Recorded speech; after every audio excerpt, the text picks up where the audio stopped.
Myslím, že tady záchranná služba si oddychla, že nebudeme muset používat žehličky. Borci nahodili do dalšího kola. Borci to dali úplně všechno, já jsem tady slyšel krásné hlášky.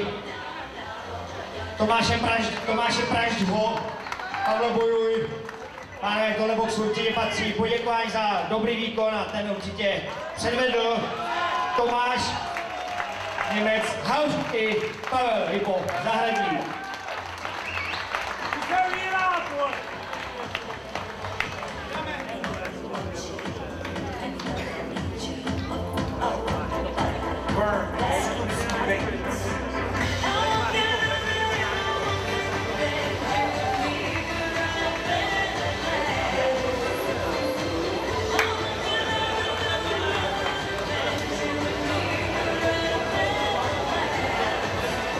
Dámy a pánové, je tady vyhlášení tohoto utkání. Zápas skončil nejtěsněji, jak mohl. 2-1 na body. A v tomto poměru na body vítězí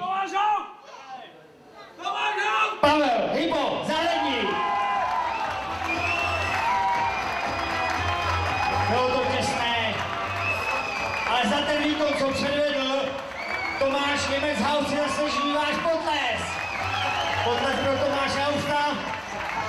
Vítěz je jeden a to je Pavel Zahradník.